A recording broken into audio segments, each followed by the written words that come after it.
Bien, entonces la clase pasada vimos los nemátodos, hoy vamos a terminar con los asquelmintos, con los pseudocelomados. Profe. Dime, Yair. Ah, Yair, acaba de llegar. Sí, disculpe, ¿qué tal? ¿Cómo está? Sí, no, como tuvo rara vez faltas, por eso me extrañaba. Intriago, Yair. Okay. Entonces, hoy vamos a continuar con los agelmintos para terminarlos. De los agelmintos son muchos grupos. Algunos los hemos estudiado, los nematos y los rotíferos, pero no vamos a estudiar el resto. Hay poco que se sabe sobre ellos realmente. Son segmentos muy breves del libro y lo pueden estudiar por su cuenta si tienen la necesidad de trabajar con esos grupos. Los rotíferos son importantes porque se usa mucho en la acuicultura. Es una manera de llevar la comida a organismos que no pueden filtrar porque las microalgas son muy pequeñas. Las pinchaguas, el buchubumo, la botellita, ellos nos interesaría alimentarlos si fueran cultivados, ¿no? Pero no podemos porque no tienen capacidad filtradora para extraer del agua animales, organismos tan pequeños como las microalgas. Pero los rotíferos sí lo pueden hacer. Por eso usamos rotíferos para alimentar peces y los rotíferos los alimentamos con alguna dieta que nos interese. Entonces, bueno, vamos a estudiar rotíferos hoy y vamos a continuar con los celomados como los anélidos. La semana que viene no, este fin de semana vamos a tener una ida a la playa. Nos vamos a encontrar a ver, déjame poner la tabla de mareas. ¿Saben cómo buscar la tabla de mareas, jóvenes? Sí, en el Instituto Entonces de Oceanografía y Geología. se pone... Y yo luego, buenas tardes, una pregunta, ¿ya tomó asistencia? Sí, dime tu nombre, nena. Fletcher Ávila. Ah, Fletcher, ya. Listo. Profe, yo igual, Ahí. Dígame otra persona que acaba de llegar. era Roger. Saraí. Saraí, sí, pero el apellido. García. Macías Saraí. No, García. Ah, García Marcela Saraí. Bien. Y hay un Ley caballero. Gómez también, profesor, si no es molesta. ¿Cómo se llama? ¿Tu apellido, disculpa? Pilay. Pilay Gómez Luigi. Bien, ¿listo? Brian Mera, profe.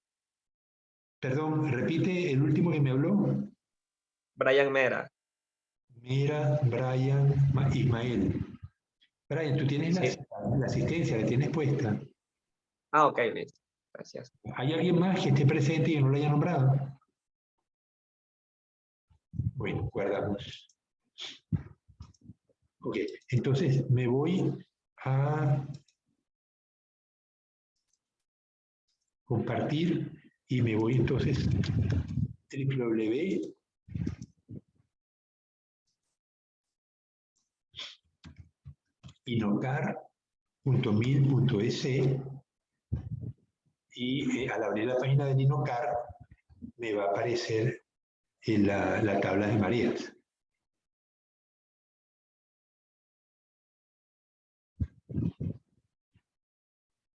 ¿Lo están viendo? ¿Se ve o no se ve? Se ve bien. Es que necesito estar seguro que lo están viendo. Por favor, Elian, confirma, ¿lo están viendo la tabla la página del Instituto Oceanográfico? Sí, Sí, profe. Sí se ve, sí se ve. Ok, entonces me dice tabla de mareas.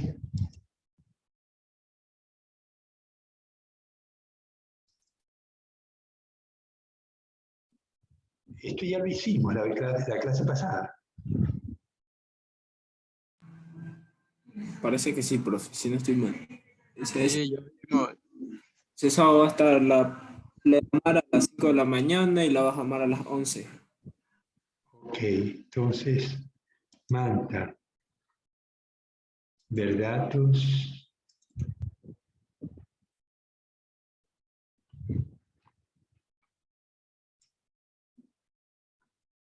Manta, el día martes. Me hace falta es el día sábado. El día sábado cae, creo que cae sábado 12. Era a las 10 de la mañana, ¿verdad? Que nos íbamos a encontrar. ¿Confirma, Elian? Sí, porque está bajando, está baja a las 11. Entonces nos encontramos el sábado más bien a las 9, entonces. Eh, Que no haya tanto sol, porque al mediodía nos pega ese solazo encima.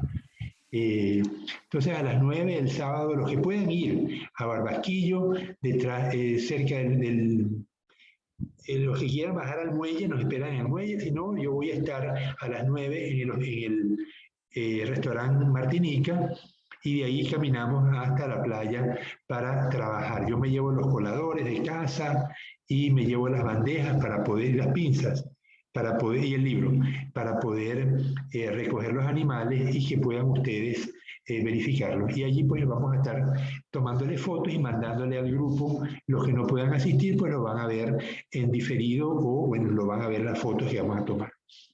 Bien. Estamos claros entonces. Todo el mundo sabe cómo buscar la tabla de marea, ¿verdad? Si alguien tiene dudas, por favor que me diga para volverlo a explicar cómo buscar la tabla de mareas. Silencio, eso significa que todos lo saben hacer. Bien, la tabla del Instituto Oceanográfico, además de dar la tabla de mareas, si es que quiere retroceder,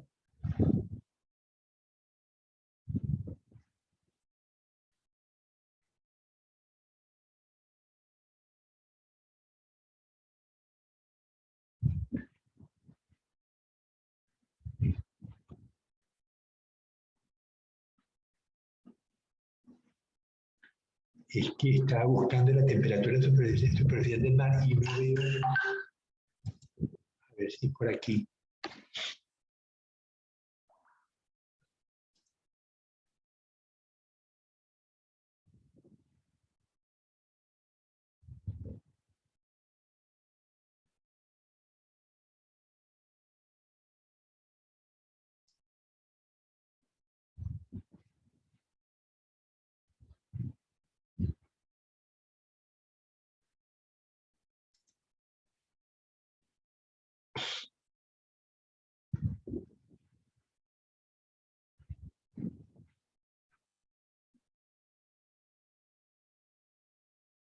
No, estaba buscando la temperatura superficial del mar.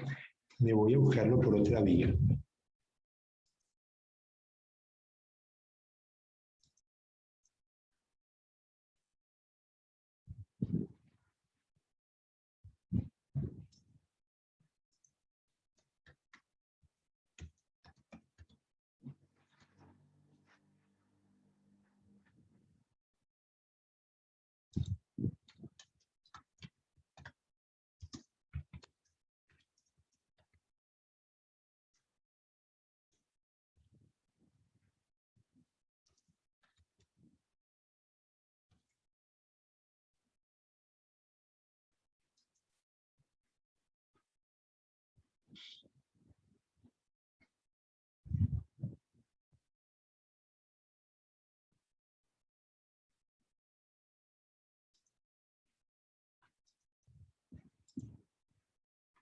Ok, en este momento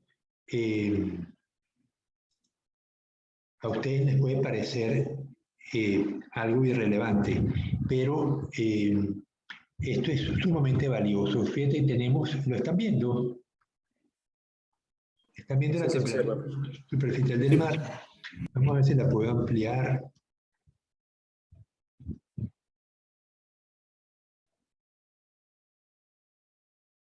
Ok, entonces tenemos la imagen Colombia, Ecuador, Perú, y vemos cómo las temperaturas, tenemos la escala a la derecha, pero está marcada de todas maneras, ¿no? Con las isotermas En Esmeraldas, por ejemplo, a nivel del Ecuador tenemos 27 grados, pero a medida que vamos bajando ya tenemos 26. Al llegar a Manta tenemos 25. En la península estamos ya en 23. Y en el Oro, ya las Tumbes están en 21. La temperatura al norte de Perú, fíjense que baja a 19. Tenemos una zona bien distinta entre Guayas y Manabí. Ahí hay la temperatura sube. Vemos como la zona de Esmeraldas tiene aguas muy calientes, mientras que la zona de El Oro, Guayas, Península, Manabí, tiene aguas bastante más frías, casi 5 grados centígrados, que es bastante, ¿no? Y son aguas pues mucho más ricas. Cuanto más fría es el agua, pues más rico es, ¿no? ¿Por qué Galápagos tiene esas temperaturas tan bajas, 22, 23? ¿Qué pasó allí?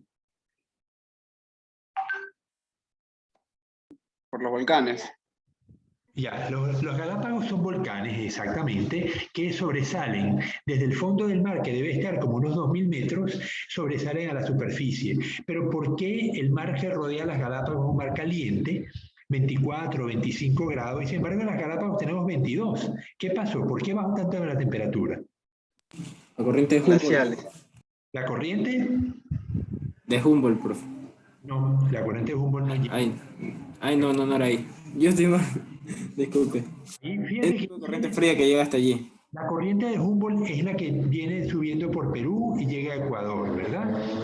Y luego ya se interrumpe, ya no sigue subiendo, aunque se debería voltear, pero si fuera la corriente de Humboldt, ¿qué lado de las Galápagos estaría fría?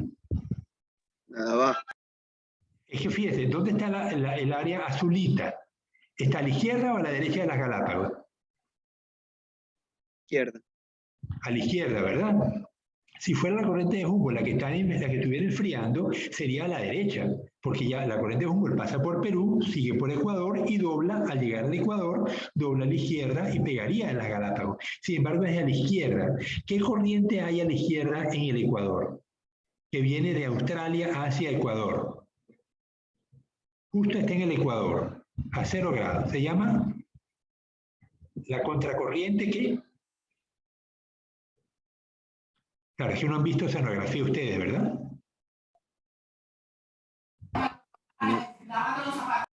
Elian, ¿ya vieron oceanografía o todavía no la han visto? No, todavía no, profe. Ah, ok. Bien, entonces se llama contracorriente ecuatorial y hace que las corrientes, al pegar de las montañas que constituyen las Galápagos en mitad del mar, ascienden a la superficie y llevan agua fría del fondo hacia arriba.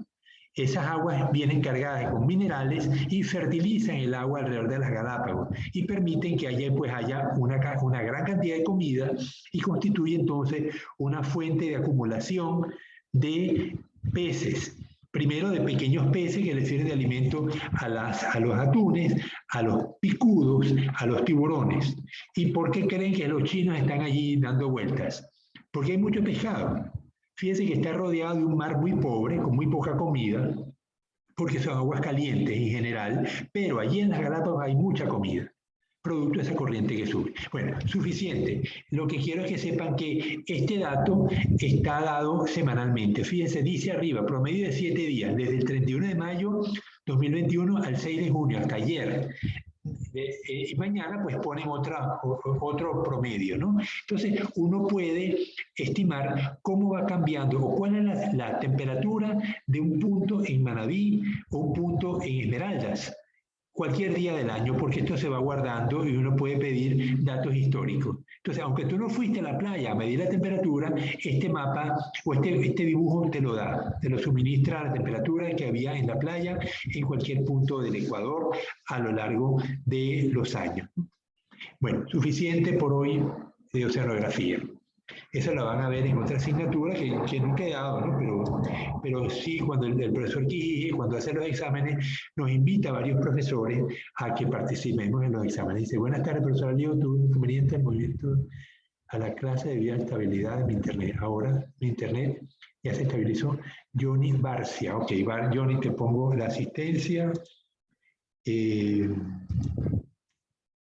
Bien, listo.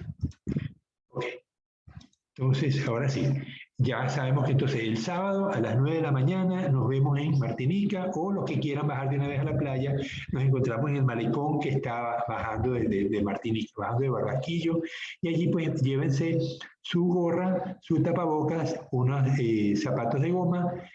No hace falta que se metan en el agua los que no quieran, porque vamos a estar trabajando en la baja marea en las charcas, y vamos a recoger con coladores o con la mano los animales invertebrados que vamos a ver en la playa.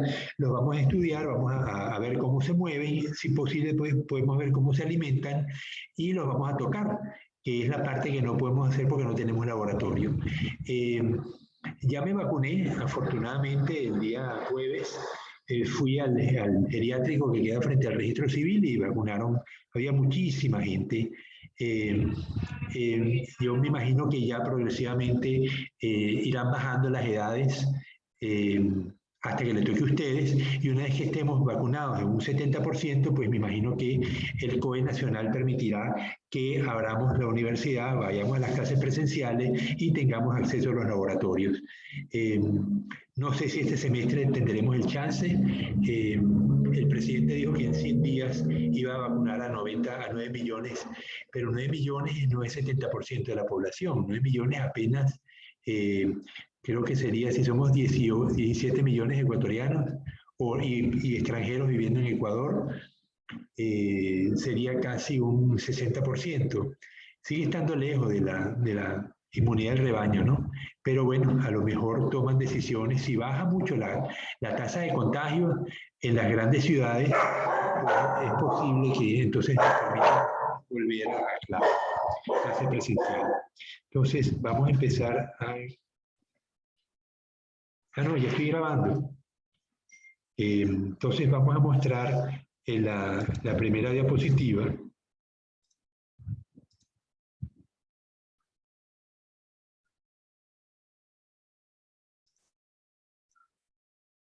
No, esta no es.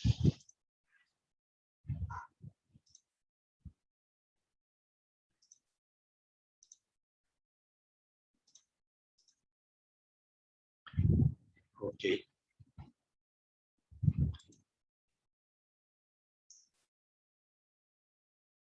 ¿Se ve? Dígame si se ve. ¿Poder seguir? Sí, sí se ve. Okay.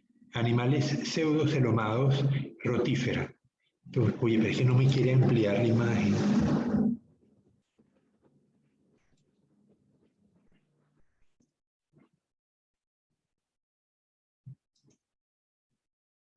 Ya, ok.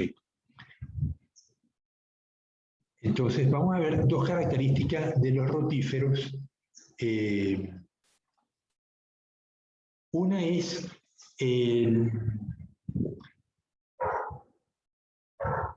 las células monociliadas y el tejido sincitial. Las células monociliadas, bueno, significa que tienen un solo cilio, pero más me interesa la parte del tejido sincitial. Arriba vemos qué ventaja tiene para un organismo que esté recubierto por un tejido sincitial en comparación con un organismo que esté recubierto por células separadas, unidas por un pequeño tabique que las mantiene pegaditas. Arriba tenemos el sincitio. Un sincitio es un tejido formado por muchas células, pero que no están completamente divididas, sino que comparten parte del citoplasma. Tiene muchos núcleos. Habíamos visto que sincitios encontramos en las esponjas, en algunas esponjas, en la parte de la cutícula. En nuestro corazón es un sincitio. Los hongos son un sincitio. Las células de los hongos están en hilos, en hifas, pero no están perfectamente separadas, sino que comparten parte del citoplasma. Entonces, ¿cuál es la ventaja para un animal, para un organismo que tenga células sincitiales en la parte externa? que toda sustancia que vaya a llegar al citoplasma o al interior del organismo tiene que estar regulado por la membrana plasmática. Entonces, el organismo tiene un control mucho más eficiente de las sustancias que ingresan a su cuerpo, en comparación con lo que vemos abajo. La ruta paracelular son sustancias que penetran al cuerpo del organismo en las células, donde las células no tienen un control preciso de lo que está entrando. Mientras que a través de la célula entra agua, entran monosacáridos, algunos aminoácidos, pero las grandes moléculas no pueden pasar porque hace falta, están siendo controladas por la membrana celular. La membrana celular tiene unos canales específicos que pueden absorber, permitir el paso de ciertas sustancias con consumo de energía. Ya va, que a veces tenga.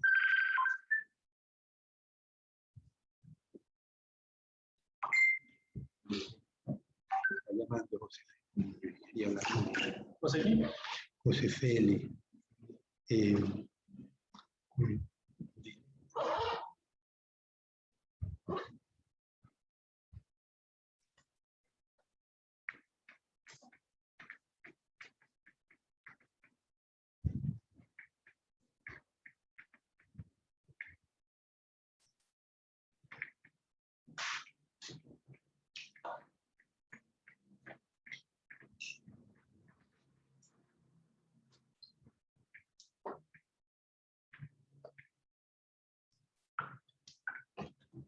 Ya.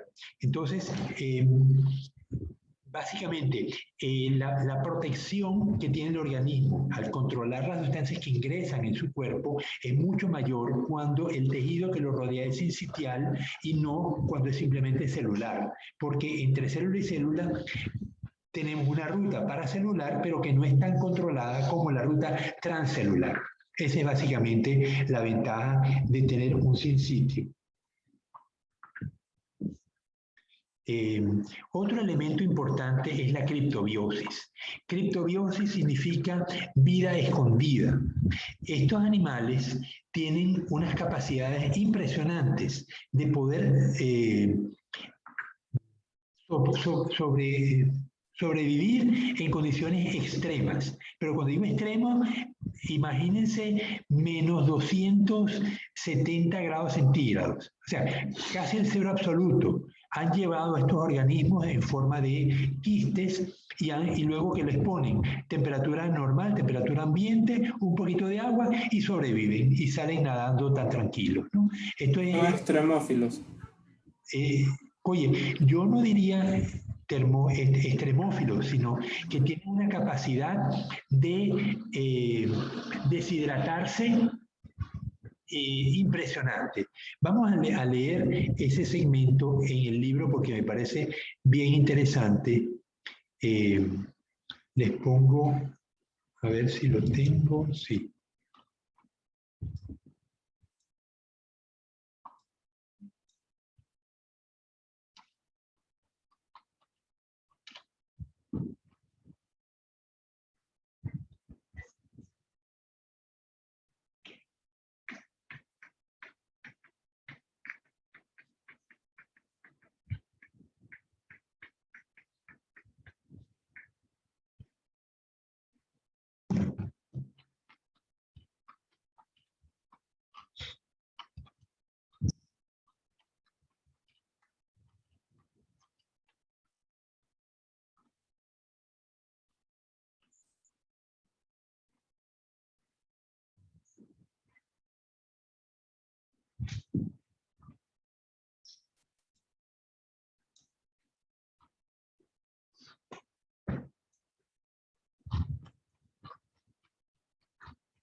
Ok, entonces dice, hablando de la criptobiosis, los metazoarios que habitan en los musgos, ¿se ven? Dígame si se ve la imagen del Sí se libro. observa, profesor, sí se observa. Los metazoos que viven Criptobiosis. en los musgos, líquenes, charcas temporales y suelos húmedos, periódicamente se enfrentan a la amenaza de la deshidratación y otras condiciones físicas extremas. Con frecuencia, en estos animales se ha desarrollado adaptaciones reproductoras, tales como la resistencia de los huevos, que permite a su progenie sobrevivir a las condiciones extremas. Esta misma capacidad de resistir y sobrevivir a condiciones adversas se produce en los adultos de algunas especies destacables de nemátodos, de rotíferos y tardígrados. A la vez que su medio circundante se deteriora, los animales entran en un estado parecido a la muerte, de animación suspendida, denominado criptobiosis, que significa vida escondida, y se reaniman cuando las condiciones son de nuevo favorables. Los animales criptobióticos pueden permanecer en estado latente por un periodo de meses o años, algunos inclusive tanto como un siglo.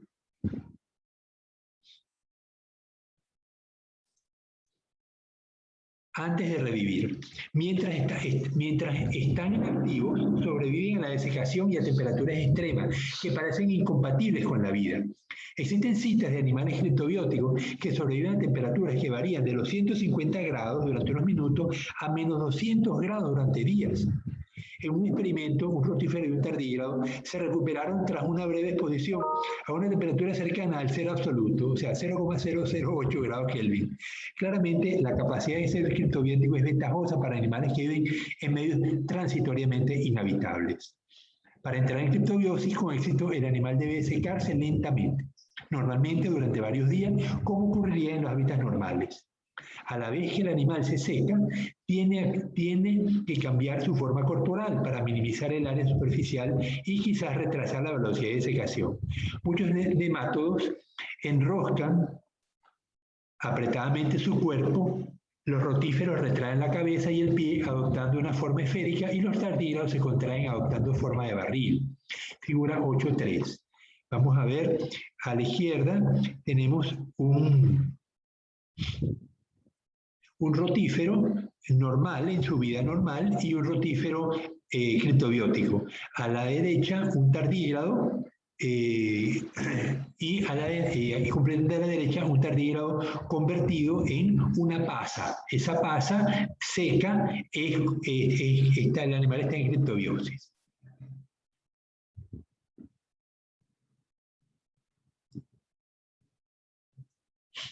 La criptobiosis es verdaderamente un estado parecido a la muerte. El metabolismo es tan bajo que es casi inmensurable, o sea que no se puede medir. 0,01 es normal o no existe en absoluto y el contenido de agua en el cuerpo decrece a menos de 1%. ¿Cuánto tenemos nosotros de agua normalmente? En nuestro cuerpo, ¿cuánto estiman ustedes que tenemos de agua? 70, 60 de agua, por ciento. Entre 70 y 75% en nuestro cuerpo. Las algas, ¿cuánto le estiman a las algas? El 100, ¿no? No puede ser 100. Las algas tienen sustancia, de ahí se extraen el agar, 50%. la carayén. 50%, ¿no? Si nosotros tenemos 75%, las algas van a tener mucha más agua. ¿Pero qué porcentaje le asigna a las algas? 90%. 90%.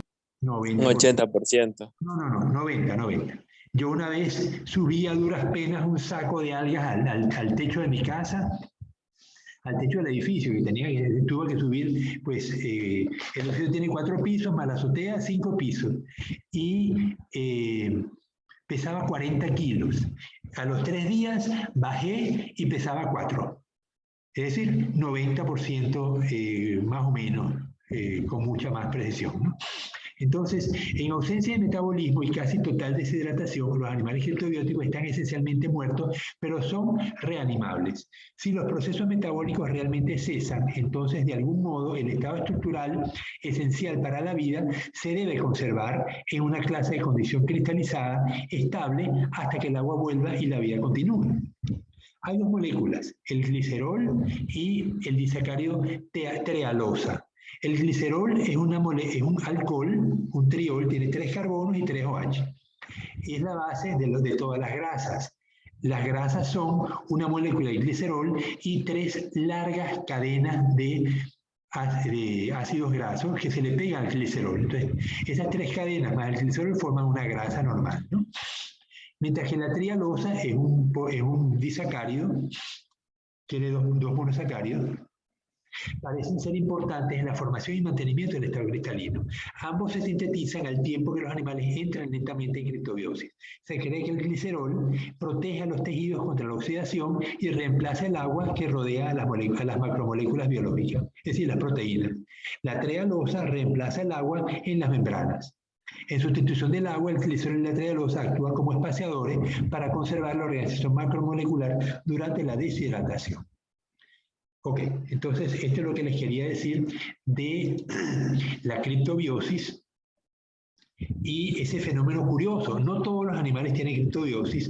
Estos animales primitivos, como los nemátodos y los rotíferos y los tardígrados, tienen esa capacidad. Otros animales, la artemia, ¿la conocen la artemia? Es un camaroncito que vive en los lagos salados, en salinas, en Utah, donde haya lagos con gran cantidad de sal, puede vivir la artemia. Ellos son partenogenéticos. La hembra produce huevos partenogenéticos sin fecundación, y ese huevo pues me va a producir más huevos, un organismo de diploide, pero bajo ciertas condiciones adversas, el animal empieza a producir machos, primero que todo, y los huevos van a ser huevos haploides, de tal manera que cuando se forma el cigoto, se va a transformar en quiste, y ese quiste de la artemia es lo que usamos aquí en los laboratorios para producción de poslarvas que están en Manta, que hay muchos laboratorios y muchos más en Salinas, ¿no? Entre Salinas y La Libertad, pues va a haber un montón de laboratorios, y los huevos de artemia que se ponen a eclosionar y producen náuplios. Esos náuplios sirven de alimento a muchos organismos, peces, camarones, y esos quistes son muy resistentes, pueden resistir a altas temperaturas, pueden estar en una lata durante años, y al final uno los pone en un poquito de agua y aireación, y a las 24 horas tienes el náupleo nadando. Es decir, es una manera, quizás también pudiéramos llamarlo criptobiosis, ¿no? Bien, vamos entonces a seguir con las diapositivas de los rotíferos. Ok, entonces aquí vemos el rotífero normal. Vemos que tiene esto que ven separado. Profe, no está compartiendo. Ah, no estoy compartiendo.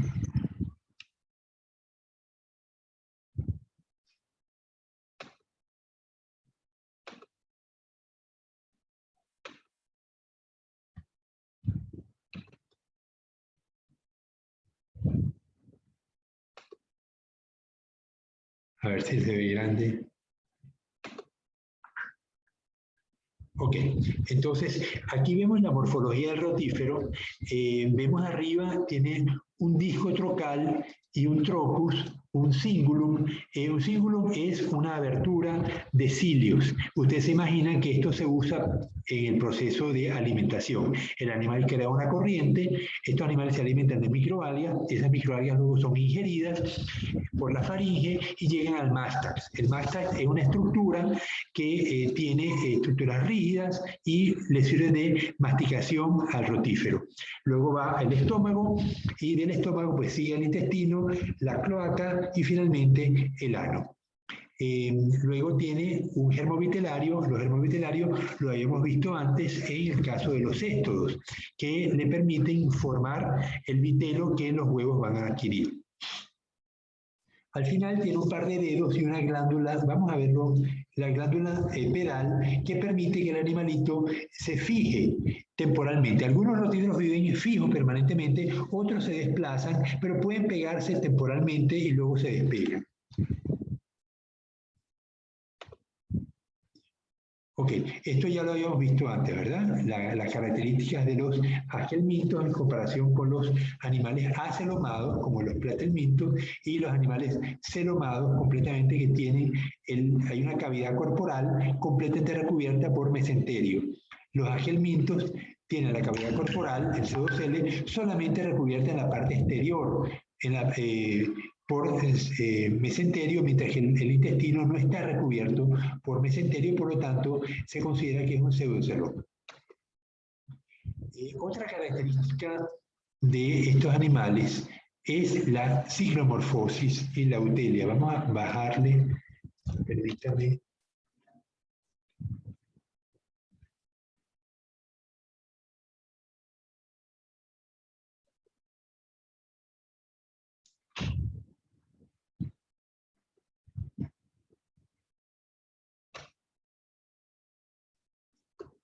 Ok, ¿qué es la eutelia?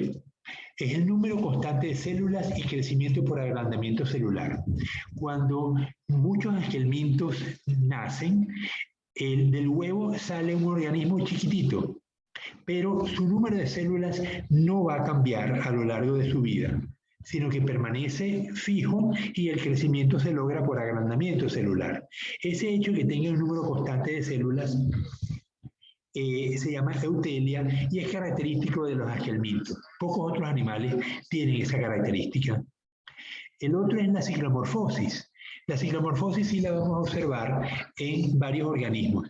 Abajo vemos un crustáceo, aunque no toca crustáceos todavía, lo veremos en una clase más adelante. Ciclomorfosis significa cambio de morfología cíclicamente. A la derecha vemos aquí la dafnia. Dafnia es un cladócero, un crustáceo muy primitivo que habita en las aguas dulces. Se usa mucho en acuicultura para alimentación de otros organismos. Pero vean, durante el invierno la dafnia tiene la forma redondeada de la cabeza. Durante el verano la forma de la cabeza se alarga y el animal adquiere una estructura más voluminosa. La hipótesis que se plantea para la ciclomorfosis en Dafnia es que durante el verano el agua se hace menos densa. Al aumentar la temperatura, la densidad del agua disminuye y el animal pues tiende a hundirse con más facilidad, por lo tanto tiene que gastar más energía en mantenerse en el plancton. De lo contrario, él se iría al fondo de la laguna o del río donde vive. Entonces, el hecho de aumentar su volumen aumenta también la resistencia con la cual él se hunde y de esa manera compensa la energía gastada en mantener su posición en la columna de agua.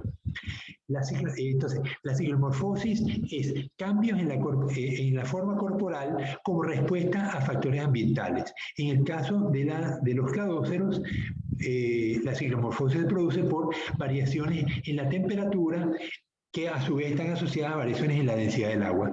Pero en el caso de los rotíferos tenemos este animalito aquí arriba, que lo voy a agrandar de nuevo para poderlo ver y poderlo leer.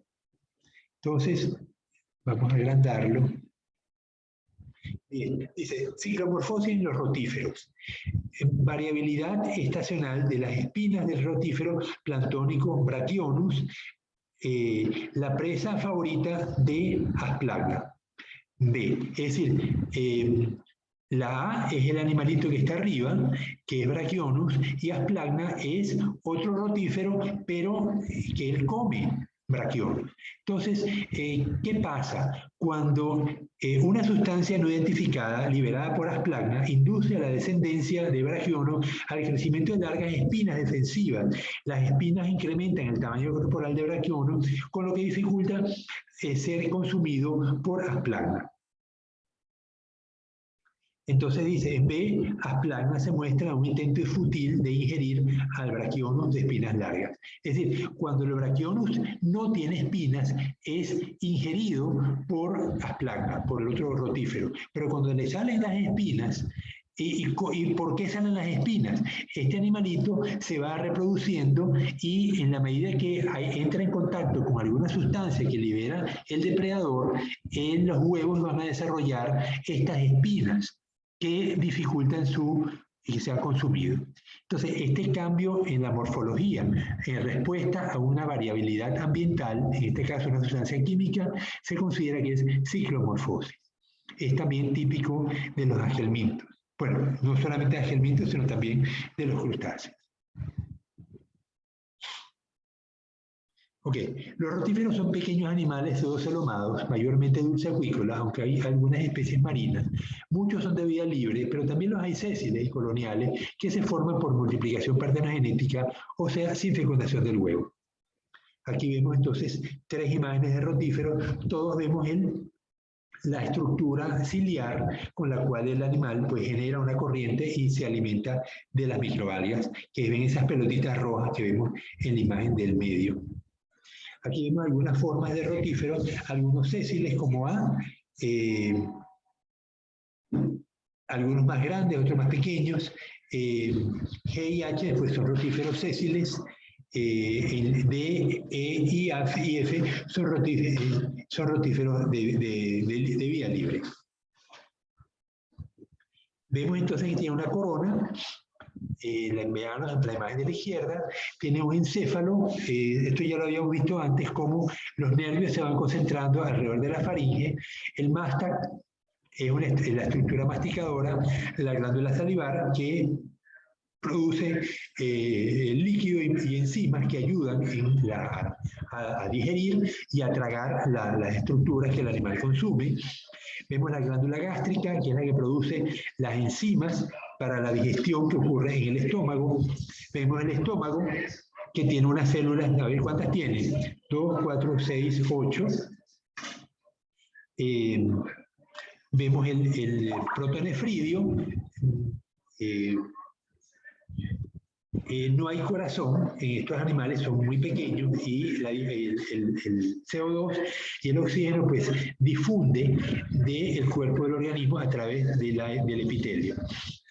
Vemos aquí el intestino, la vejiga y el ano y la glándula pedal, que es con lo que el animal se fija momentáneamente, y los dedos, ¿no? Vemos el ovario.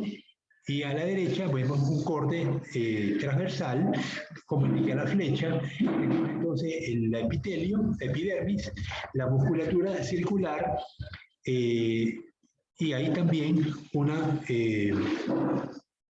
musculatura longitudinal. Estos animales, igual que los nemátodos, tienen una capacidad de expandirse y contraerse de acuerdo y un esqueleto hidráulico. Esto, el animal, el zoocel está lleno de líquido, entonces los músculos longitudinales se contraen y el animal se acorta, pero se ensancha. Cuando los músculos transversales, músculos circulares se contraen, el animal se extiende.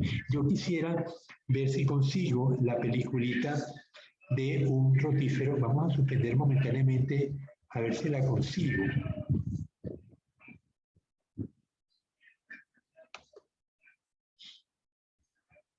Un segundito, permítame ir al baño un segundo que ya vengo.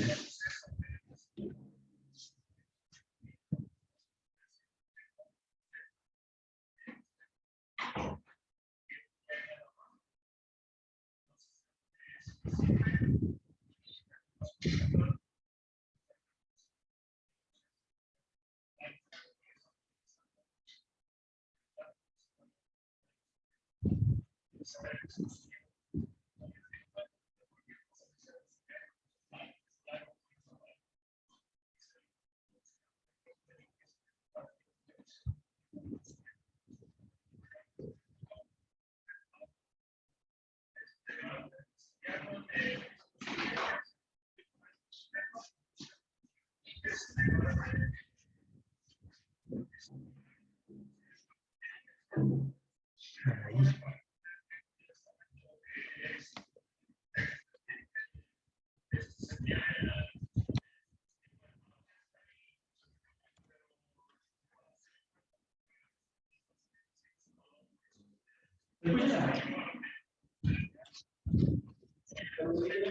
Baja el volumen.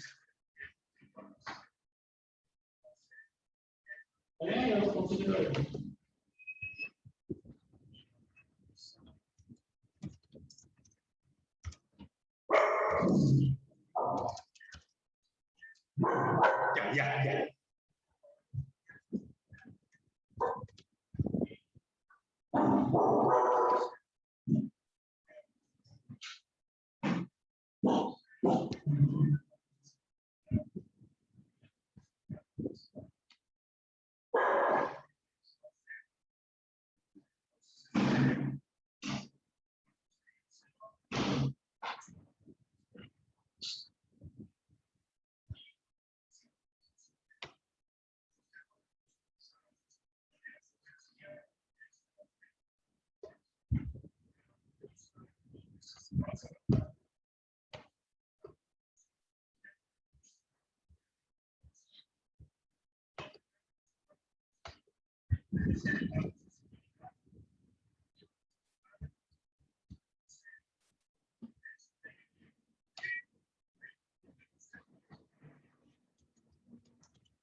¿Ven cómo se mueve el rotífero?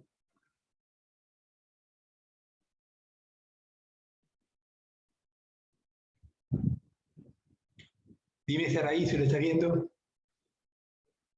Sí, yo lo veo. Esto lo saqué de Wikipedia. Ven los deditos, aquí se ven los deditos, como los fija con la glándula pedial y él entonces impulsa. Cuando contrae los músculos longitudinales, él se achica. Cuando contrae los músculos circulares, se alarga y de esa manera logra el movimiento. Aquí vemos no era esto. Bueno, aquí vemos una...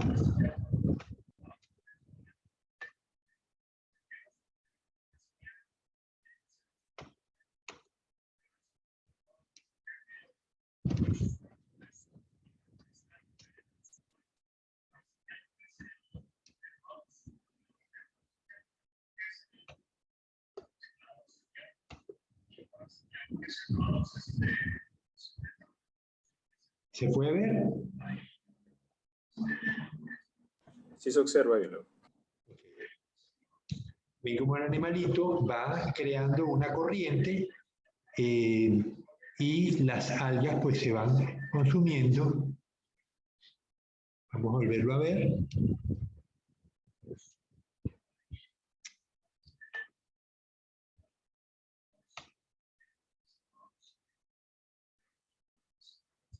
Vemos las algas, el animal crea la corriente y cómo va absorbiendo el alga y cómo el mástax se va moviendo y va tragando hacia el intestino. Ok, esto lo pueden ver en Wikipedia, ponen rotífero y lo van a poder ver cuantas veces quieran. Ok, volvemos otra vez entonces a las imágenes.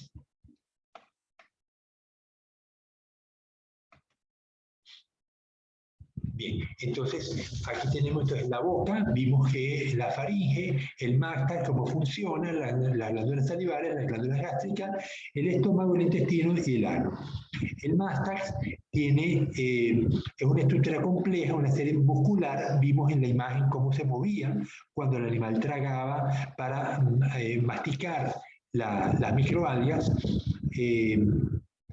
Vemos aquí a la derecha la faringe, cómo por donde ingresan las microalgas, cómo ingresan los trofi, que son estructuras rígidas, y cómo una vez procesado el material sigue al esófago hacia el estómago.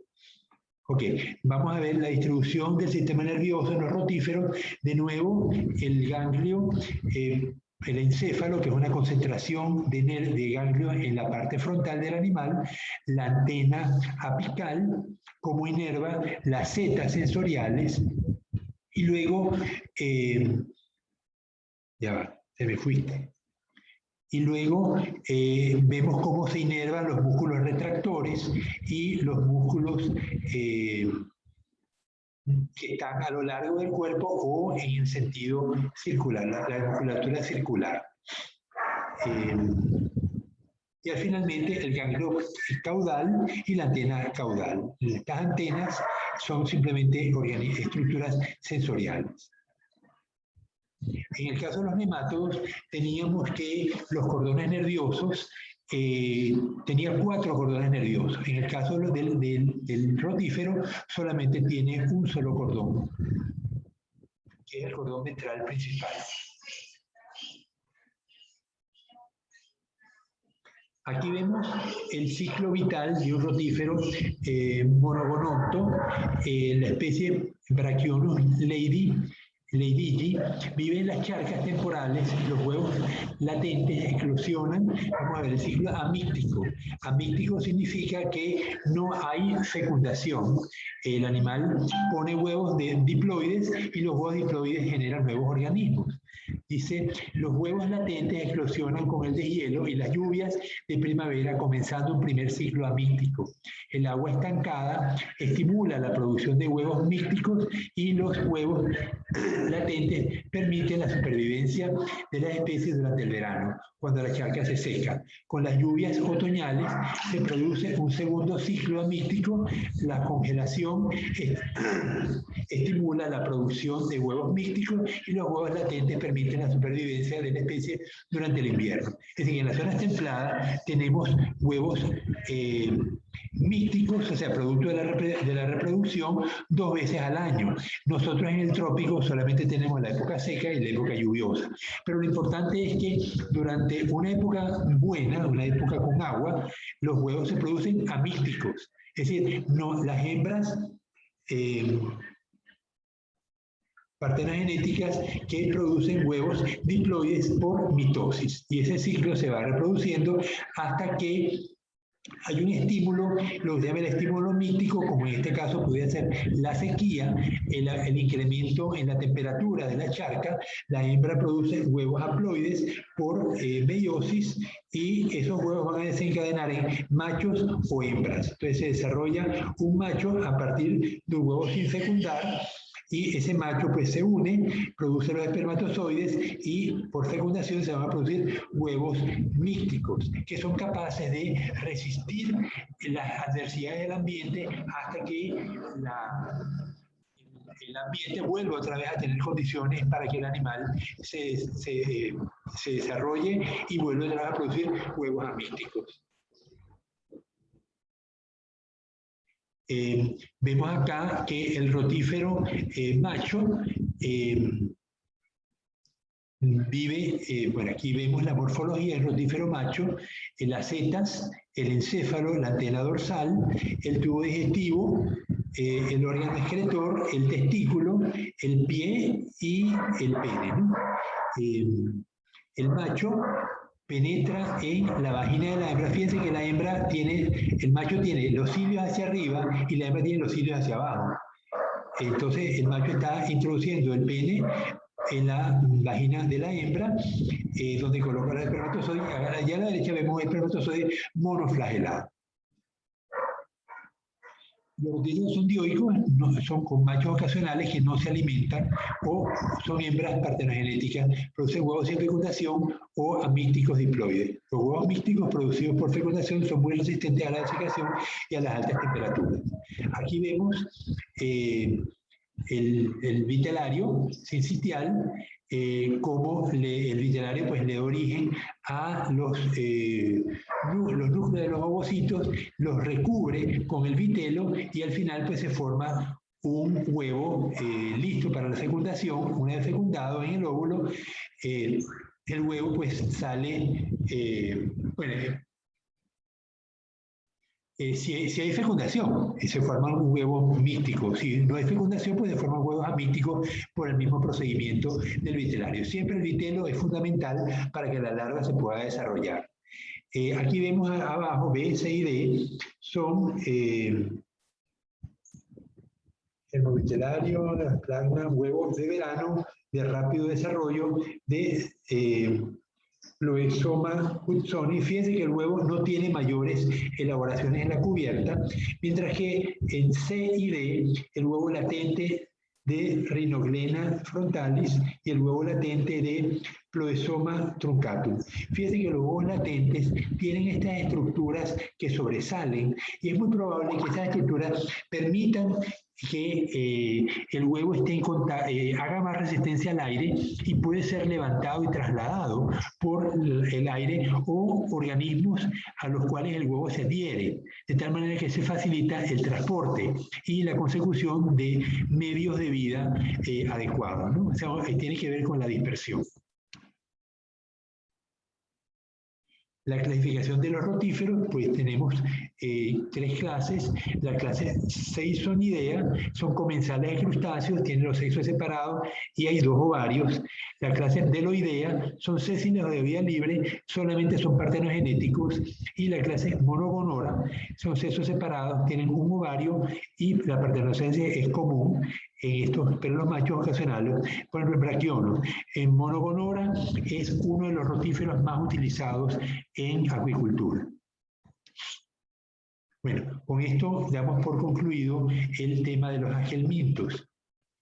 Si hay alguna pregunta, algo que les haya llamado la atención antes de pasar al siguiente tema.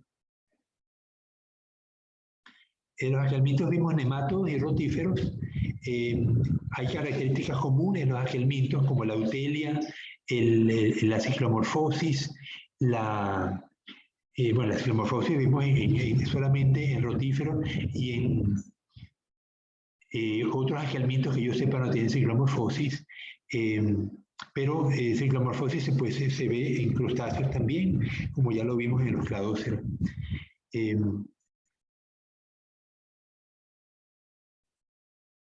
Bueno, si no tienen dudas, vamos entonces a proseguir con el tema de los celomados. Voy a cambiar de diapositiva.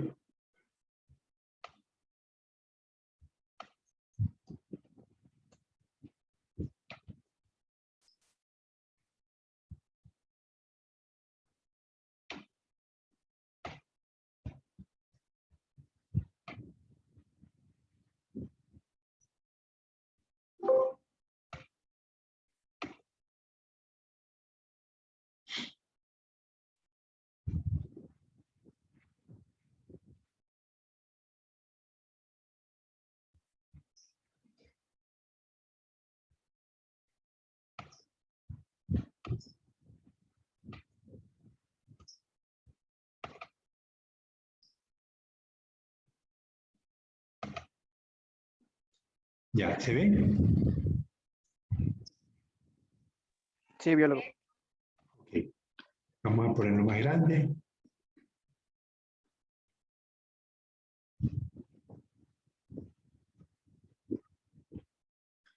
Ok. Hoy vamos a comenzar con los celomados. Se dice que el pseudoceloma surge como una adaptación al hundimiento, al enterramiento. Los animales que eran capaces de enterrarse, pues podían escapar de la depredación más fácilmente. Pero ahora tenemos que dos animales, uno celomado y otro pseudocelomado. ¿Cuál puede escapar más rápido? Vamos a ver que los animales celomados no solamente tienen el cuerpo recubierto por la cavidad corporal, la parte de la cavidad estomacal, que la hemos visto en varios organismos muy primitivos. Aquí tenemos la cavidad celómica rodeada por mesenterio, pero más importante que eso, segmentada. Es decir, el celoma y la segmentación son estructuras que han podido, seguramente han surgido simultáneamente.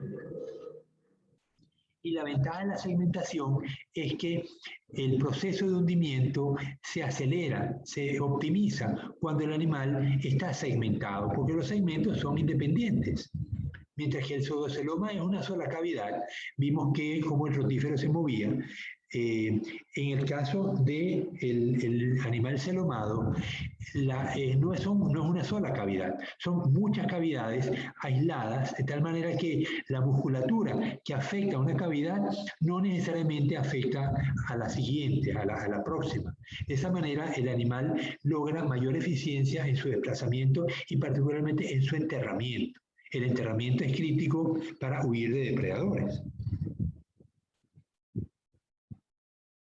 Entonces, la segmentación o metabolismo es una propiedad de animales cuyos cuerpos están longitudinalmente divididos en series repetidas de unidades o segmentos.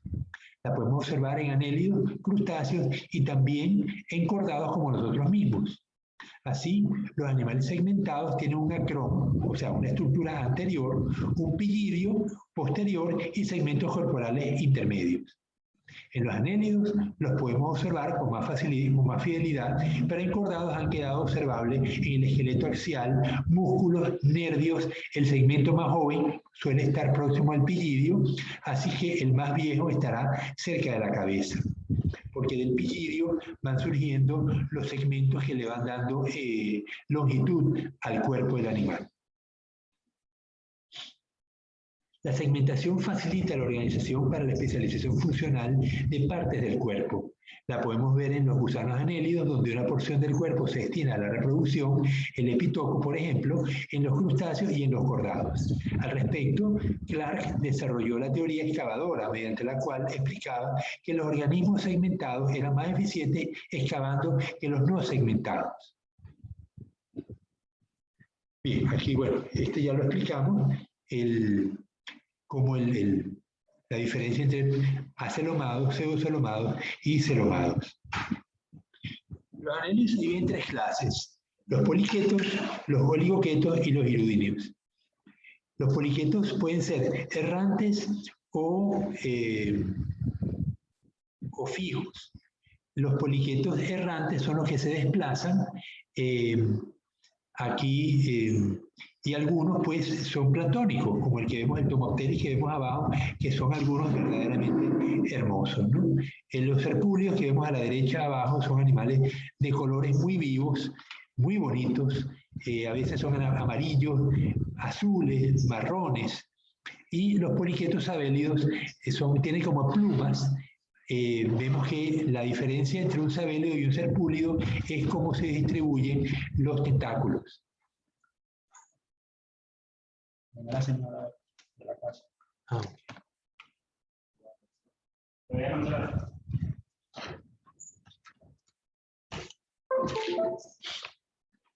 Bien, vamos a ver los oligoquetos.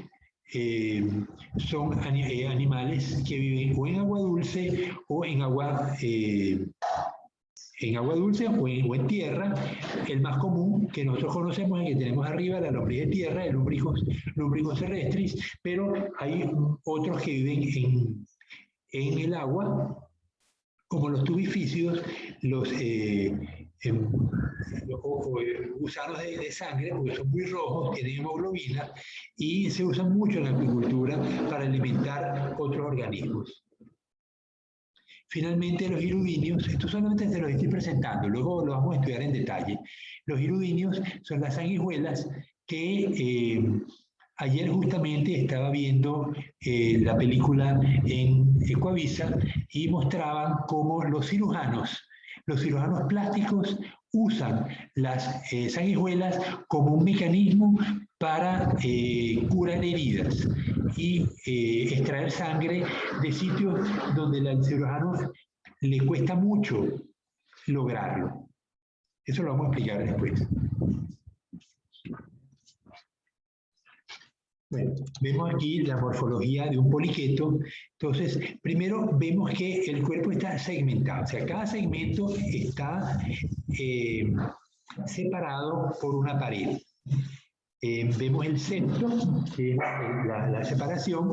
Vemos el celoma, que es la cavidad blanquecina. Y luego vemos unas estructuras, epitelios y una estructura gris, que es la musculatura de distintas características. Musculatura radial y musculatura longitudinal. Entonces, empecemos por arriba, el vaso sanguíneo dorsal. Vemos que tiene el intestino rodeado pues de su epitelio, de la estructura intestinal, y todo rodeado por el tejido mesodérmico, un epitelio mesodérmico, tanto el intestino como la pared del cuerpo. Vemos dos tubos al medio que se llaman nefrostoma, es decir, nefro significa nefridio, riñón, y stoma significa boca. Entonces yo tengo que el nefridio se origina en un segmento y termina en el segmento de al lado. Entonces él va a tomar del hemocele las sustancias, el líquido del cual va a extraer los productos nitrogenados y va a reabsorber las sustancias que se pueden utilizar, las sales, los carbohidratos, monosacáridos, los aminoácidos, que están en el hemocele, pero que deben pasar por el nefrostoma para liberarlo, ese líquido, de productos nitrogenados. Pero eso lo vamos a ver un poquitito más adelante, cómo funciona el nefridio. Por los momentos vemos que de un lado tenemos dos segmentos. El segmento de este lado, el lado izquierdo, inicia el nefrostoma y el nefridio está del otro lado. Y por supuesto, la salida hacia el medio. Bueno, aquí lo vemos. Aquí vemos el nefridio y el nefridioporro, ¿no? Que está sacando el líquido hacia el exterior, pero el segmento de al lado, no el segmento donde está el nefrostoma. Bueno, vemos el septo, que es la separación entre un segmento y otro, el intestino, el cordón nervioso, que es uno solo, va por la parte inferior del animal. De aquí en adelante, todos los animales que vamos a ver tienen un cordón nervioso en la parte inferior. En la parte dorsal desapareció el cordón nervioso que antes veíamos en los nematos. Aquí ya no va a estar. El peritoneo es la membrana que cubre tanto el intestino como la pared corporal y deriva del mesodermo. Bien, ¿qué más vemos? El mesenterio, que es una segmentación. El septo está dividido no solamente en un segmento y otro, sino también a los lados del septo. O sea que tengo la mitad de un septo y la otra mitad del otro. La epidermis, músculos circulares y músculos longitudinales. Esto es lo que permite que el gusano se expanda o se contraiga. Y aquí vemos la unión de dos segmentos, el nefridio, el septo, el intestino y el vaso sanguíneo dorsal. Ok, esto es básicamente, estas estructuras se repiten a lo largo de todos los animales. Aquí vemos un corte transversal. Vemos los parapodios. El parapodio es una estructura que sobresale a los lados del poliqueto, va a tener setas y va a tener estructuras proteicas que forman el notopodio y el neuropodio. En algunos poliquetos el parapodio forma una sola estructura, en algunos, como estamos viendo en este caso, tiene dos estructuras separadas que las llamamos neuropodio y notopodio. Noto significa atrás, o sea, notopodio significa pie dorsal, mientras que neuropodio significaría pie ventral o cercano al cordón nervioso, por eso neuropodio. Luego tiene las setas. Estas setas tienen, la vamos a ver enseguida, tienen estructuras cambiantes y permiten el uso, o sea, en taxonomía para reconocer los distintos poliquetos. Bien, el cirro, en los animales que viven en tubos, las setas permiten que el animal se fije al tubo. Aquí vemos los cilios en la pared del cuerpo del animal. Vemos que hay unos músculos circulares debajo del epidermis y unos músculos longitudinales bastante gruesos. Luego vemos el seno sanguíneo que rodea al intestino, es decir, en la digestión va a permitir que las sustancias nutritivas, los aminoácidos, los monosacáridos y los ácidos grasos atraviesen la pared intestinal y lleguen al seno sanguíneo, de donde van a ser distribuidos a lo largo de todo el cuerpo por el sistema circulatorio. Aquí vemos el nefrostoma, los músculos podiales. Estos músculos son los que mueven los pies, y el parapodio, ¿no? Vaso sanguíneo ventral, vaso sanguíneo dorsal, y aquí el ganglio segmentado con los dos cordones nerviosos ventrales. Vemos acá los órganos del animal segmentado. Vemos entonces que cada septo está separado uno de otro por una pared, pero el nefridio me une un septo con el siguiente. Fíjate cómo toma el líquido celómico de un segmento y lo expulsa ese líquido cargado de productos nitrogenados en el segmento de atrás.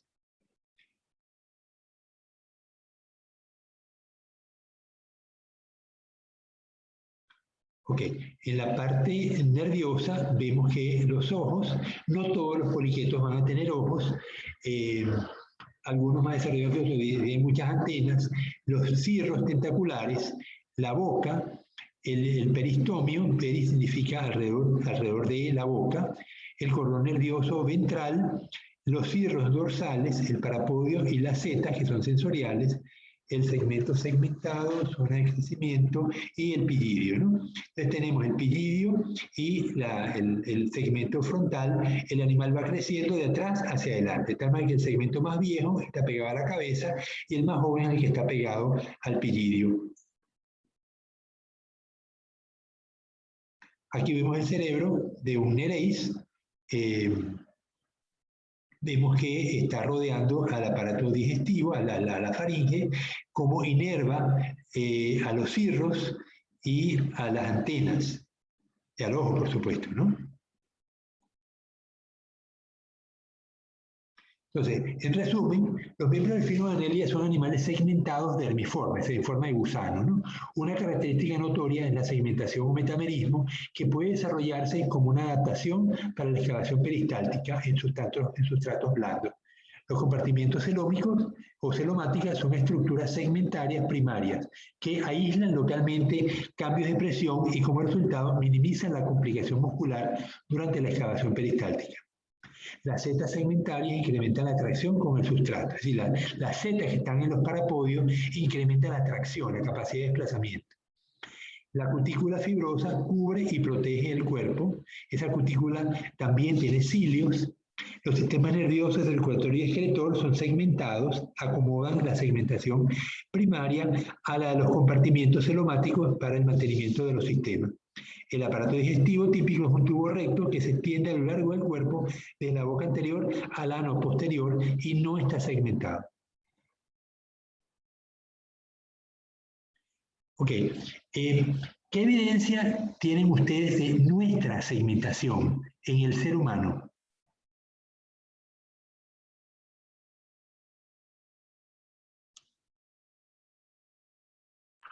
El cerebro. El cerebro, sí, pero no el cerebro mismo, sino la columna vertebral. La columna vertebral tiene un conjunto de vértebras, ¿verdad? Y de cada vértebra parte ¿qué? Tenemos el centro, que es la médula espinal, pero de cada vértebra, ¿qué sale hacia los alrededores?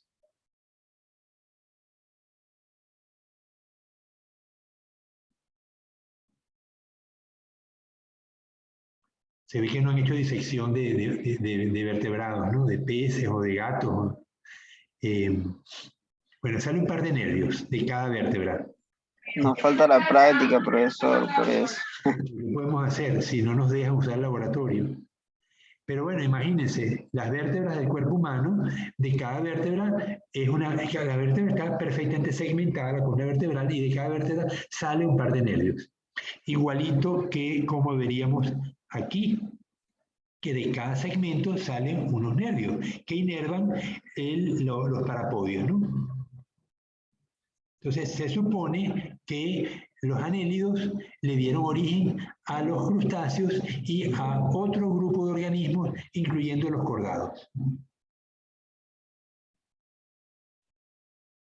Bueno, vamos entonces a ver ahora algunos grupos de poliquetos. Algunos de estos se utilizan en acuicultura,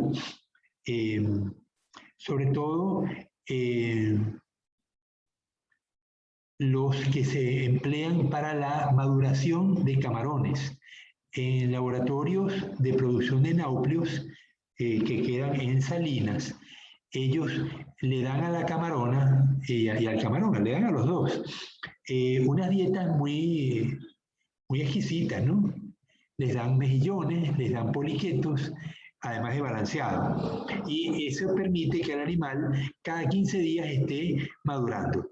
Y me produce entonces camadas de huevos. Esos huevos a las 24 horas están eclosionando en forma de náuplio y a los 5 días el náuplio se transforma en la primera larva que se alimenta, que es la zoea. Y así hasta llegar a poslarva. La poslarva, ellos mudan una vez al día y cuando tenemos ya una poslarva de talla de edad 13, o sea, 13 días han transcurrido de que se formó la primera poslarva, el animal es sembrado en las lagunas de engorde. Vemos aquí en el nereis la cabeza tiene unas antenas, unos palpos y un ojo, puede ser varios ojos, no necesariamente dos, pueden ser 4, como en este caso. Vemos los cirros tentaculares, pero veamos a la derecha cómo el peristomio, perdón, está alrededor de la boca y tiene una faringe y un par de mandíbulas. Ese par de mandíbulas se proyectan y son bien grandes. Un animal de esto que puede tener unos 20 centímetros, la mandíbula puede tener 1 centímetro. Y realmente cuando la proyecta asusta. Porque te imaginas, si me agarra el dedo con esa mandíbula, me va a hacer daño, no hay duda, ¿no? Entonces, vemos que en esta estructura del nereis hay los parapodios, hay el peristomio, que lo vemos aquí a la derecha también, y vemos las estructuras, el nefridio, por ejemplo, los pares de nefridio, un par en cada segmento. Fíjense, nosotros ¿cuántos riñones tenemos?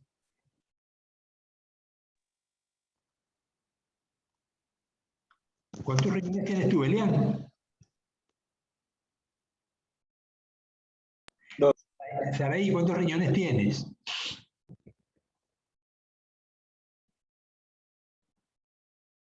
Oye, no es posible que no sepan cuántos riñones tienen ustedes. 2. 2. Vemos que en el proceso evolutivo fuimos perdiendo estructuras, igual que en los poliquetos. Hay segmentos que no tienen nefridios. Hay segmentos que los tienen, hay poliquetos más primitivos que todos los segmentos tienen nefridio, hay poliquetos más avanzados que solamente en los segmentos posteriores hay nefridios, en los anteriores no los hay. De todas maneras, la sangre circula por todo el organismo y los nefridios que tiene son capaces de filtrar los productos nitrogenados. Entonces, en ese proceso evolutivo se fueron perdiendo los nefridios, pero nos quedaron 2. Eso es parte del proceso de segmentación. Estos poliquetos, como su morfología la está indicando, ¿qué creen que comen? Con esas mandíbulas amenazadoras. No hace falta que les digan muchas cosas para saber qué come ese animal, ¿verdad? Este animal es un depredador, va a comer pues otros poliquetos o cangrejos o caracoles, lo que le pase por delante le va a echar diente, ¿no? Aquí vemos las setas. Les decía que las setas tienen morfología particular y puede ser usada en la taxonomía de estos animales. Las setas se proyectan está hacia afuera y permiten que el animal los que puedan nadar o pueda caminar sobre el sustrato o inclusive pueda fijarse al tubo o al hueco donde vive el animalito. Aquí vamos a ver la alimentación de algunos poliquetos. Todos los poliquetos que tengan esas mandíbulas, como estamos viendo acá en este glicérido, que además tiene veneno, ¿no? Tiene 4 mandíbulas. Cada mandíbula tiene una glándula del veneno y un canal para transmitir el veneno, ¿no? Luego tiene el epitelio glandular, aquí está la boca, y el animal pues captura. Estos bichos meten susto, porque cuando yo estaba trabajando, de repente sacaba la proboscis y la proyectaba. Pero fíjense, el prostomio es chiquitito, pero cuando saca la proboscis, esto es monstruoso, con esas 4 mandíbulas amenazadoras. Realmente mete susto ese animalito, ¿no? Puede tener unos 5 o 6 centímetros, no es muy grande, pero como el prostomio es tan chiquito, uno no se imagina que debajo de ese prostomio va a haber una mandíbula, una faringe de esta magnitud. Estos animales obviamente son depredadores, igual que el que vimos anteriormente. Luego tenemos los anfitrites. Los anfitrites son animales bien curiosos. Ellos viven en un tubo y largan los tentáculos a lo largo de alrededor de todo su cuerpo. Estos animales capturan material orgánico sobre el sustrato y lo llevan mediante cilios a la boca. Aquí vemos un espiónido, como tiene los palpos y los cierros ciliados que permiten que el animal coloque el palpo sobre el sustrato y los cilios pues llevan la comida hacia la boca. Otros poliquetos son filtradores. Lo veíamos en los sabélidos y en los serpúlidos. Vemos acá la corriente de agua, cómo fluye entre los tentáculos. Esa corriente luego logra que los cilios, el material particulado que queda retenido entre los tentáculos, es llevado por los cilios, por las corrientes de cilios, hacia un canal, un surco alimenticio que va a tener varios surcos. Las partículas más grandes van a ser desechadas y las más pequeñas van a ser ingeridas.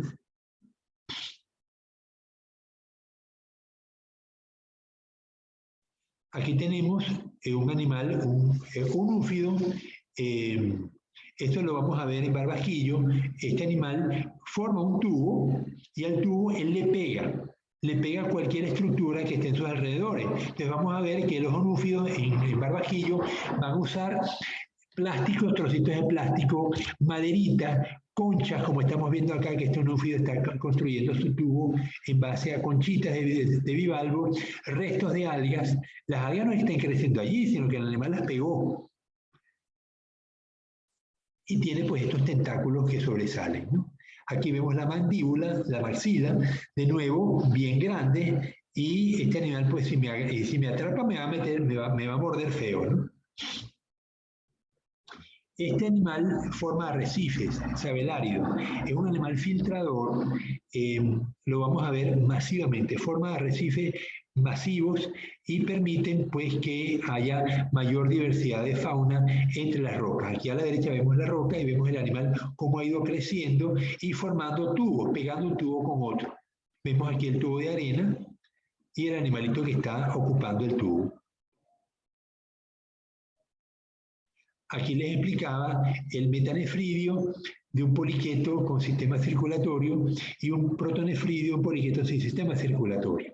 Entonces, el protonefridio tiene los solenocitos, que son las células terminales, un embudo ciliado y el celomoducto, el conducto nefridial y el tubo excretor. Entonces, él ingresa el líquido producto del movimiento ciliar, que va metiendo el líquido celómico dentro del celomoducto, y luego hay una reabsorción de los productos utilizables, sales, azúcares, aminoácidos, ácidos grasos, que van a ser reabsorbidos hacia la pared del organismo, y los productos nitrogenados van a seguir su curso hacia el tubo excretor y el nefridioporo.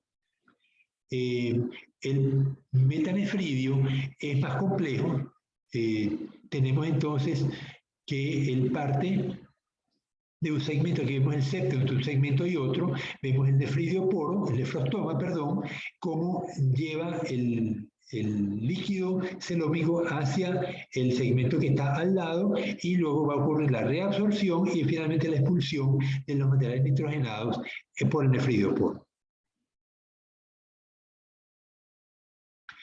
La reproducción. Estos animales son dioicos, son machos y hembras. Ocasionalmente hay nematodos hermafroditas, pero la mayoría son dioicos. En algunos organismos, todo el cuerpo del animal participa en la reproducción. Es decir, el animal surge, las células germinales del epitelio interno del celoma, surgen las células germinales y se van a formar huevos y espermatozoides dentro del celoma. Una vez que el animal entra en etapa reproductiva, el animal se contrae a tal extremo que revienta y libera las células germinales al agua, donde va a ocurrir la fecundación. Pero el animal fallece porque se reventó. Si algo queda, a lo mejor él puede reconstruirse, porque son como las lombrices. Tú picas una lombriz en 4 pedazos y vas a tener 4 lombrices. En este caso, es posible que con el animal reviente, algunos segmentos queden intactos y puedan el animal reconstruirse. Si no, de los huevos que van a salir fecundados, pues van a salir las nuevas generaciones. Otros organismos, como el nereis, que vemos aquí a la izquierda, el cuerpo se divide en 2 segmentos. La parte trasera, ustedes lo ven como con parapodios más desarrollados. Comparen el parapodio de la parte delantera en B y el parapodio de la parte trasera en C, con Z, dice Z para la natación. Entonces, el epitoco es un segmento del organismo que se desprende del resto del organismo. Y durante la fase de luna llena, los epitocos se van a la superficie del mar, donde van a reventar. Y van a liberar las células germinales y va a ocurrir la fecundación en la parte de arriba, en la superficie del mar. Yo cuando estaba trabajando con los poliquetos en el laboratorio, yo no me había percatado de que si un animal deja restos de células germinales y colocas otro animal de la misma especie en la misma vasito, si no lavas el vasito, va a ocurrir una reacción de contracción y para expulsión, porque es una inducción a la reproducción. Y yo no lo sabía. Entonces estaba viendo mi poliqueto y en eso veo que el bicho empieza a contorsionarse y ¡pah! Revienta y baña todo el mesón, el laboratorio, la camisa, los lentes. Tuve que lavar todo el mesón después, producto de no haber lavado el vasito. Disculpe.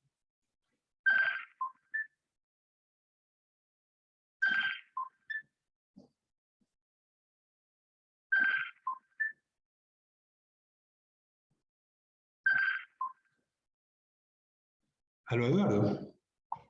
¿Aló, Eduardo?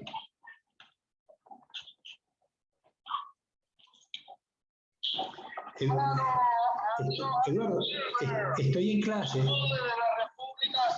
Estoy en clase, Eduardo. Yo te llamo al final de la clase.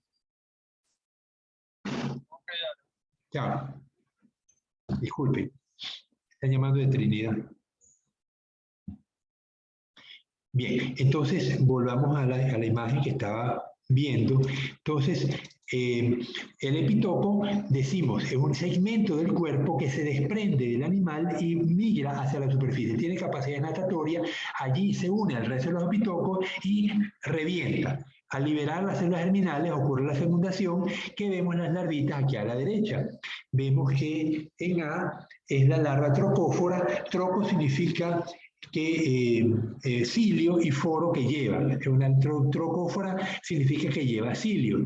Vamos a encontrar larvas trocóforas tanto en poliquetos como en los moluscos. B es un estado, no lo puedo leer.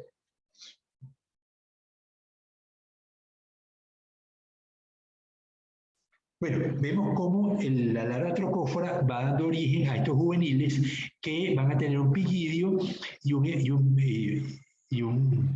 se llama?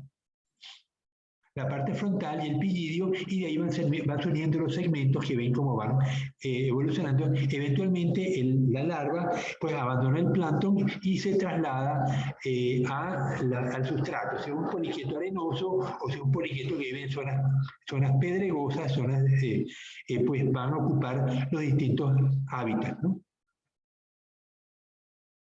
Bien, ¿qué hora es? Faltan 20 minutos. Bien, entonces vamos al siguiente grupo, los oligoquetos.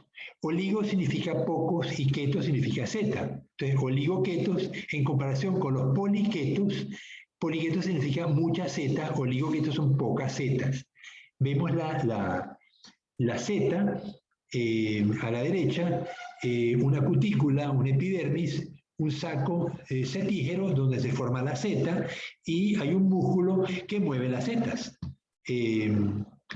Músculos protectores de la zeta y músculos retractores. Y la zeta la puede sacar, la puede proyectar y la puede meter según el músculo, ¿no? Y hay músculos circulares que permiten que el animal se expanda o se contraiga, igual que los poliquetos. Tenemos igual, en este sentido, la estructura del cuerpo de un oligoqueto es muy parecida a la estructura de un poliqueto.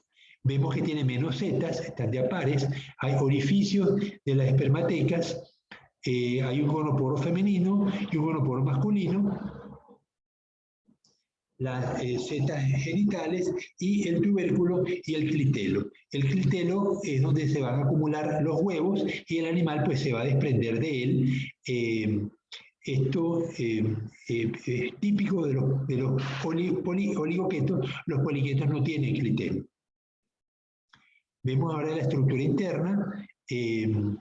Arriba, el aparato digestivo, los nefridios, como el nefridio comienza en un segmento y termina en el otro, vemos el celoma, el aparato circulatorio y la red, el cordón nervioso ventral formado por dos cordones. Abajo vemos el ano hasta el final, ¿no?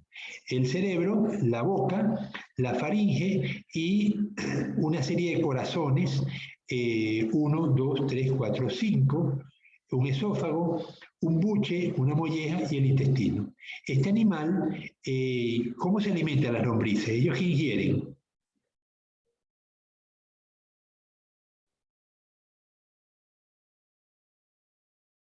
¿Nunca han disecado una lombriz o han visto lo que come?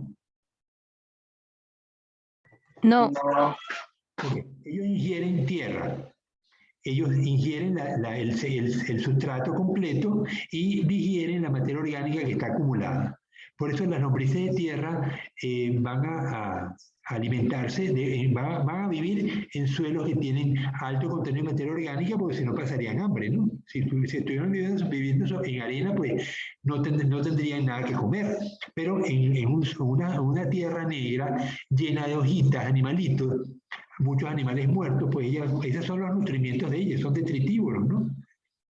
Van a ingerir el sustrato y van a digerir el material que allí hay, de tal manera que enriquecen, porque las macromoléculas las transforman en moléculas más pequeñas que van a servir de sustrato para un grupo de organismos. Entonces, un suelo con muchas lombrices es un suelo muy fértil porque mantiene la aireación, mantiene el ciclaje de nutrientes en el suelo. Aquí vemos entonces el prostomio, el segmento 1, 2, 3, 4, vemos el ganglio cerebral y el cordón nervioso ventral, que el dorsal pues ya desapareció. Desde que dejamos los nematodos, el cordón dorsal va a desaparecer. El ganglio pues rodea a la faringe, como vamos a ver en el resto de los organismos, incluyendo nosotros mismos.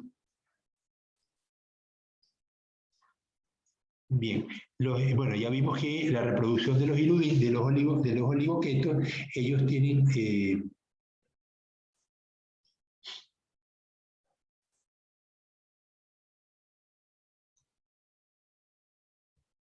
ya vamos.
Todos los gusanos tubícolas tienen la facilidad de que permiten que otros organismos ocupen el tubo, es decir, que ayudan a la diversificación de la fauna en el sitio donde ellos están viviendo.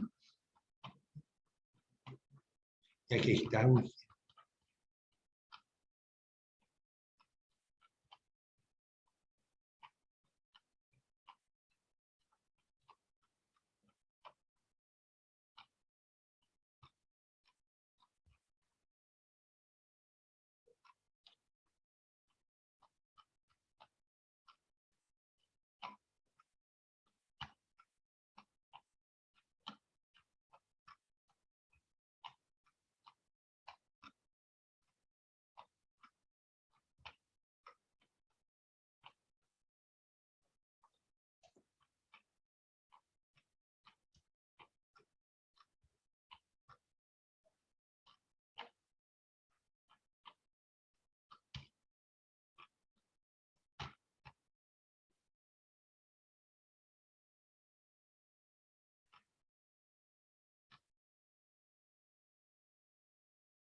Ok, dígame si se ve. Sí. Ok, ya voy a prender la luz, que está muy oscuro esto ya.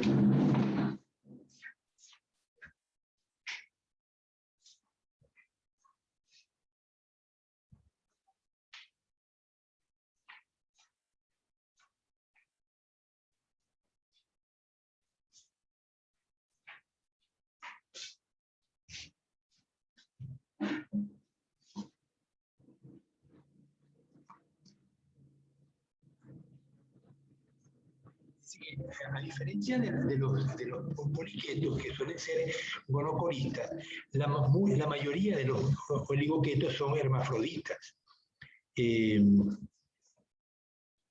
Aunque la reproducción asexual en los oligoquetos es muy común, es decir, se dividen, se segmentan y de ahí surgen nuevos oligoquetos.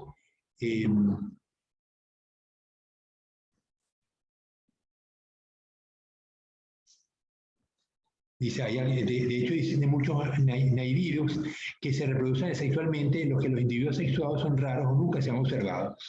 Se siguió un clon de Aulophorus fulcatus durante 150 generaciones, lo que significó un periodo de 3 años sin que aparecieran individuos sexuados y sin una disminución de la tasa de fisión. Otros oligoquetos se reproducen asexualmente en el verano y sexualmente en el otoño. La reproducción asexual implica siempre una división transversal del gusano progenitor en 2 o más individuos nuevos. Por lo común, la regeneración precede a la separación de los individuos hijos y no es raro, como en las especies de Neis, que se forme una nueva zona de fisión antes de que tenga lugar la división de una zona vieja. Estas divisiones retardadas, paratomía, producen cadenas de individuos pozoides similares a los de ciertos platelmintos turbelarios que también sufren paratomía. Entonces, estos animales, vemos acá como los dos oligoquetos pene insertando el receptáculo seminal de otro organismo, o sea, ellos no se autofecundan, sino que se fecundan mutuamente y forman el clitelo. Miren, vamos a hacer una cosa, faltan 8 minutos, vamos a ver la reproducción de los oligoquetos en la próxima clase y vamos a empezar el tema de los hirudinios. Pero sí quería que revisaran el papel de los hirudinios en la salud. ¿Por qué las sanguijuelas eran usadas antiguamente para producir sangría? Hoy en día también. La noticia que vi ayer en Ecuavisa revelaba cómo los cirujanos plásticos usan hoy en día las sanguijuelas de una manera bastante intensa, porque tienen unas propiedades de absorber sangre que muy pocos organismos logran adquirir. Bien, si hay alguna pregunta en estos últimos minutos que quedan de clase. ¿Me podía repetir el papel de los? El papel de los hirudinios en la salud. ¿Por qué se usaban lo vamos a discutir en clase. No es un deber, solamente por curiosidad, métanse en internet y busquen hirudinios y salud, para que vean cómo eran usados en la antigüedad y cómo hoy en día siguen siendo usados, porque tienen una capacidad de absorber sangre impresionante. Inclusive de sitios donde el cirujano necesita retirar la sangre y no lo logra hacer, pues el animalito lo logra.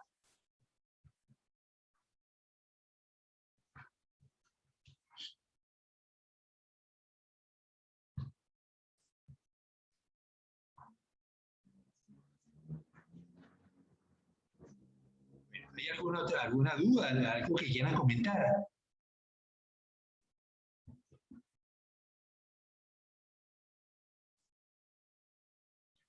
Bueno, si es así, entonces paramos la clase y entonces mañana seguimos con la reproducción de oligoquetos y vamos a comenzar con hirudinios. Y seguramente ya el siguiente tema pasaríamos ya a los moluscos. Profesor, ¿podría escribirlo el tema para consultar? Bueno, sí, es el papel de los iludinos, se los pongo en el chat.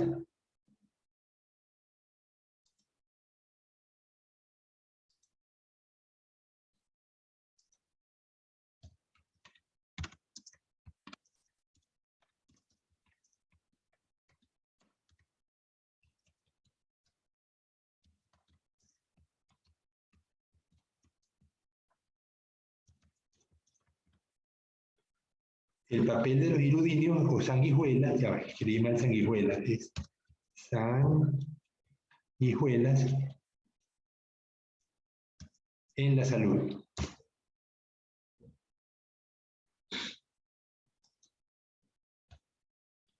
Oye, no lo quiere aceptar.